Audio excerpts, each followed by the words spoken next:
Brooklyn. Brooklyn. Whoa, whoa, whoa, Bro. whoa, whoa. Pump the brakes, people. The Nets haven't won over New York just yet.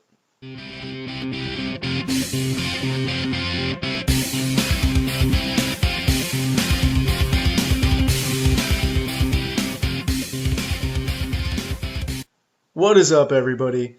I'm Joe. I'm here with my co-host Tim, How's it going, guys? and this is the final serve.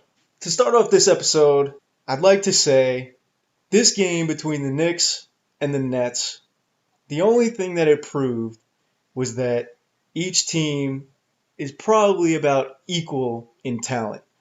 I don't think that the Nets are by far better than the Knicks. And I know most people aren't saying this. In fact, I haven't heard anybody say this, but I don't think the Knicks are by far better than the Nets. I'm tired of hearing people say how, oh, Brooklyn is so much better. They have more talent. Their bench has better talent than the Knicks bench does. First of all, the Knicks did not have Jason Kidd. They're waiting for Shumpert and they're waiting for Amari Stoudemire to get healthy again.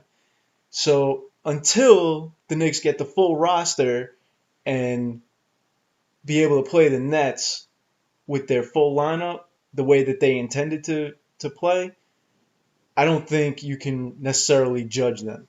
See, I'm going to go out here and say the Knicks are a lot better than the Nets. I know they lost last night, and a big problem for the Knicks is going to be rebounding, and that reared its head last night. There's a part of the game where the Nets got 5 or 6 offensive rebounds in a row, and the Knicks don't seem like they have the size to compete with some of these teams, which getting Amari back should help that situation. Part of me believes, though, that this Nets team might fade a bit because I feel like all the intensity of them being like this new team, like we're in Brooklyn now, having to prove something. I don't know if they can carry that energy the rest of the way. Now, on the other hand, with the Knicks, the problem with them is what I've said before, is age on this team is going to play a key factor. They have 4 of the 7 oldest players in the NBA on their team. That's right. That's going to be a huge problem. And it already is. With Kidd missing this game, Amari being out. Well, but Amari, what's Amari? 28 years old. Amari has bad knees.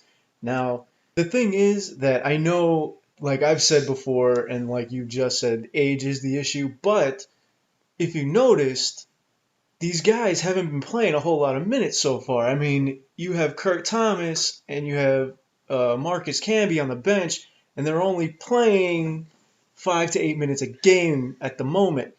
Now, Rasheed Wallace is beginning most of their minutes, but you have to assume that once Amari comes back, Wallace's minutes are going to go down, so less likely for him to get hurt.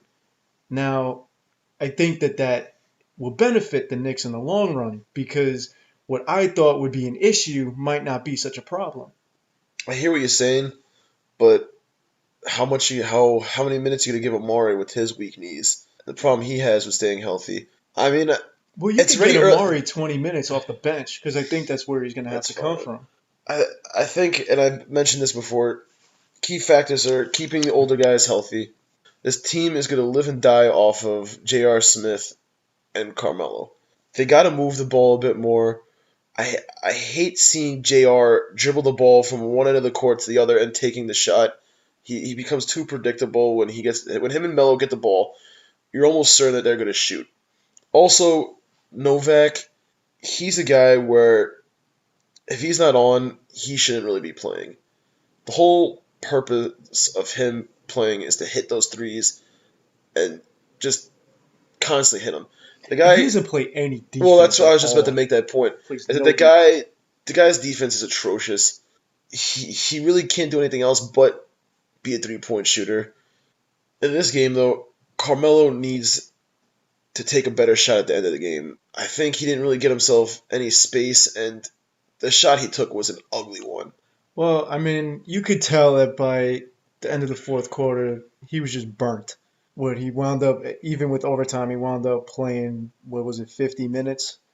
That's a lot. Yeah, And the loss of Jason Kidd was huge. And I think if he can't stay healthy, I think that's going to be the problem for them. Forget everybody else. I think Jason Kidd is going to be the key for the New York Knicks this season. I can agree with that. I mean, he helps ball movement tremendously. I mean, Well, he's not going to be playing against the Bucks, but I think that the Knicks are a better team and they should be able to win that well, game that without should him. be a game that they win and win in big fat, at least a 10-point win for them. Yeah, I I agree. think. But you got to give it to the Nets too. I mean, they've showed that they're among one of the top teams in the league for now. For I now, don't think it's gonna last. well, they're definitely going to be a playoff team. I don't see how they're Yeah, not but good enough to make the what does that mean playoffs. in the NBA? Under 500 team makes the playoffs. I mean, Yeah, and but it gets knocked out first I round. could see them being better than the Celtics. Yeah, I mean, I think both the Knicks and the Nets are better than the Celtics. I think the Celtics are going to wind up with a 4 seed. I And you're can going to see have that. Miami, and then you're going to have, I don't know, maybe Brooklyn, then maybe New York, and then maybe Boston. Something like that. I can see that happen. Or flip the Knicks and the Nets. I don't know. No, I don't think the Nets gonna be that good though. I think right now the Knicks are, if not the best, second best team in the NBA. I mean, they've had a very tough start to the season. They're gonna start playing some easier teams later on and piling on some wins. I just like to see this team just stay healthy. I mean, as long Well, as they stay healthy, they should be fine. yeah, I'd like to see them stay healthy, and I'd like to see them crash the boards more, because like you said, that is not good. Well, that's a problem. They take way too many threes, this team. Well, I mean, that's what I said to you at the beginning of the year. And yeah, at the time it was working. But what happens when they start missing them threes, which has been happening? And Novak has not been Mr. Reliable with his jump Yeah, shot. he's not been the Novak of last season at all. So I don't know. I don't know. They need to try to get some interior scoring. Which, And once again, when Amari comes back, right, that should help. right. But I like seeing Tyson Chandler get in the offense a bit more. I mean, he's been pretty Yeah, solid so far. I mean, he's definitely been aggressive, and I do like to see that. so moving on from the NBA to the NFL, we're gonna do a Week 13 picks. Start off with the Thursday night showdown, New Orleans at Atlanta. In this game, you got the Saints trying to save their season in an area where the Falcons don't lose at all. The Falcons' last few games, though, have not been playing like a 10-1 team. They won a game against a pathetic Arizona team, despite the fact that Matty Ice threw 5 interceptions. That was a joke. They barely beat a Tampa Bay team by a point. I've said this from the beginning. I don't trust this Atlanta team. I don't think they're as good as their record shows. I think they played a very weak schedule. On the other hand, the Saints just got embarrassed by the 49ers. Breeze threw 2 pick sixes in the game. It's hard to pick against the Falcons when they're at home, though, because they have such a great record under Matt Ryan. But I'm going to go with the Saints in this game. I don't think that defense is going to be able to contain the Saints' offense. The Falcons have been getting a little too lucky in the last few games. They haven't played anyone solid. And besides, the Falcons don't play very well against the Saints anyway. So I'm going to go with the Saints in this one. 28, Falcons 20. Listen, I don't think there's going to be much defense played in this game at all. I don't like Atlanta. I think Atlanta's overrated. I understand that they're home and they play very well at home, but the Saints need this game. I think they're going to come out strong. I think they're going to bounce back. Like I said, no defense is going to be played. Give me the Saints 35, Falcons 28. Our next game is between the Arizona Cardinals and the New York Jets. Well, I gotta say, this game is going to be a rough one to watch. You know, it's between two anemic offenses, and I just don't. Oh man, with the way that the Jets were embarrassed and how pathetic the Cardinals are, where they lost 7 in a row, it's going to be an ugly one to sit there and watch. However, give me the Jets. I think even though they've been terrible, I think they're better than Arizona terrible. Give me the Jets 21, Arizona 10. Somebody Oh. fell asleep. Well, this game's a snooze fest. Oh, I mean, you have two teams playing for a pick in the NFL draft. I mean, it's just, Which if the Jets were smart, they'd just lose out. Yeah, well, you'd think that, but they still think they're going to make the playoffs and somehow run the table. I don't know. Well, they haven't won 2 games in a row. I don't know if they're going to win 5 straight. I mean, you have to go Jets in this game. I mean, the Arizona quarterback has been just god awful. The guy threw 2 pick sixes against the St. Louis Rams, a team who didn't have any turnovers in how many games? If the Jets lose this game, I mean, they're just a laughing stock now. Forget that. If the Jets lose this game, Woody Johnson should fire Mike Tannenbaum, fire Rex Ryan, sit Mark Sanchez, put in Greg McElroy at quarterback, fire everybody. If the Jets lose this game, okay? If they lose this game, that is completely unacceptable. If they don't win this game by more than 10 points, I think it's unacceptable. But I don't know about that. They listen, can't score touchdowns. So the Arizona. Listen, if the Arizona's quarterback doesn't throw at least 3 interceptions in this game, I'd be surprised. I can agree with that. So, as you can tell, by the way, I've been talking about this game. I don't even want to talk about it anymore. Ready to move on. So I'm gonna go Jets 24, the Cardinals 7. Well, here's a game with a little more interest. We have Pittsburgh at Baltimore. This game is supposed to be the return of Big Ben, a game they desperately need. In my mind, Baltimore has this division wrapped up. I don't see how the Steelers come back and win it. For someone who said that he was an elite quarterback, he's playing quite terrible, Mr. Flacco. Well, they scored 3 offensive points against the Steelers in that Sunday night showdown a few weeks back. Didn't really generate much offense against the Chargers, only 16 points against a struggling Chargers team, which, by the way, the only reason you got that field goal to tie the game is because, I guess, the Chargers were in a giving mood, and on a 4th and 29, decided to say, here you guys go, let's make it interesting. Listen, you know why that happened? Because the Chargers are a joke. That's why that happened. Well, that goes I don't know saying. about giving mood. The Chargers are a joke. Well, I'm just saying because it's Thanksgiving, And they're extremely pathetic. That being said, for someone who considers himself an elite quarterback, I've not seen anything elite about you this season. So I'm going the Steelers in this one. I think Big Ben's going to come back. He's going to come back angry. Steelers will finally have some offense. So I'm going to go Steelers in this one, 23, Ravens 13. All right, look, we don't know how Big Ben is going to bounce back from this. I mean, for all we know, he could be perfectly fine. But for all we know, he could come up just a little bit short. However, isn't it nice to see Plexico Burress in a Steelers uniform again? Maybe they'll connect for a touchdown, but I highly doubt it. I'm going to take the Ravens in this one. I just don't know how the Steelers are really going to score. I don't see how you can talk about scoring. The Ravens haven't done anything offensively the last few games either, and against one of the better defenses in the league. But I don't see them giving up 23 points in this game. I think it's going to be another close one. I'm going to take the Ravens 16, the Steelers 13. And for our final matchup of the week, the New York Giants at the Washington Redskins. Now, the Giants completely destroyed the Packers. I mean, completely embarrassed them. Where was this team the last 2 games?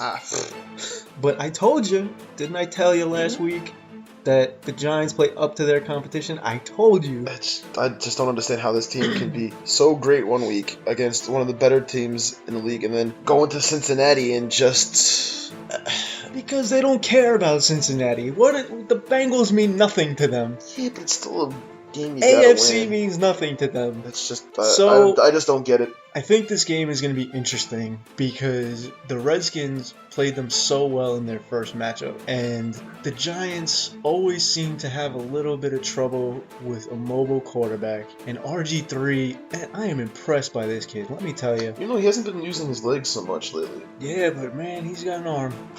And I know, the Giants secondary, they played better, but I think that was mostly due to the pass rush against Aaron Rodgers. But whatever, I'll give them some credit. That's a fair point, though. I'm not sure if they're going to be able to play with the same intensity. I think that, I don't know, I think that RG3 is going to be able to escape some of the things that Aaron Rodgers wasn't able to escape. And I think it's going to give the receivers a little bit more time to get open. And I'm going to go with maybe a surprising pick here. I'm going to take the Redskins in this one. I think it's going to be close. I think it's going to be a great game to watch. I'm actually really looking forward to watching this game. But give me the Redskins 24, Giants 23. So you're picking them, but not really picking them. The score like that. I'm picking them. But I'm picking them to edge it out. See, it's funny. You look at Luck and you look at Griffin, and by record, you'd think Luck would be more impressive because his team is pretty much, if the season ended right now, has a playoff spot. RG3 doesn't even have a winning record on his team. But if you look at their stats, Robert Griffin's only thrown 4 interceptions on the year, and to me, that's amazing. I mean, you have quarterbacks who've been in the league for how many years, and they've thrown more interceptions than that. I mean, it's just to me that's amazing. I mean, from a rookie quarterback, he doesn't really turn the ball over. Like you mentioned before, he probably should have beat the Giants the first matchup. If it's not for Eli being Eli, they would have won that game. I disagree with you though. The Giants aren't going to get up for this game. I mean, it's a Monday night game against a divisional opponent who's being hyped up a lot. I mean, this is a team that their own head coach left for dead, and now all of a sudden they're going on a bit of a run. I mean, but the reason why I say that is because I feel like this Packer game was such an emotional high for them, and I don't know if they'll be able to maintain the same intensity. So you're saying more that it's going to be more of like a letdown game. Yeah, I don't know if they're. Yeah, that's it. I don't know if they're going to be able to come out the same. I don't think they're buying. I'm not buying into it because divisional opponent. They're going to want to. If they win, if Dallas loses to the Eagles Sunday night, and the Giants manage to pull out this victory, they can pretty much lock up the division. Yeah. For the rest of the season. I don't think so either, but I'm just saying hypothetically. But, Dallas always finds a way to lose. The Redskins' defense, though, is just terrible. Their secondary is atrocious. Granted, they probably had one of their better games of the season against the Giants, ironically. Losing Brown, I think, is going to really hurt the Giants. They're going to put a lot of pressure on Wilson to hold an Abad Bradshaw. Hopefully, Wilson doesn't fumble the ball in this game. I like Wilson. Yeah, I think he's a home run hitter. He's got a lot of speed to him. Look, he's a rookie, though. I mean, he's going to have to prove it. Yeah. I like him. I think he can be a good back. A bit nice speedster. I'm going to go Giants in this game, but I don't do it confidently. I mean, if you watch the way the Redskins play, I mean, they just hit home run ball after home run ball. I mean, against Dallas, what did they have?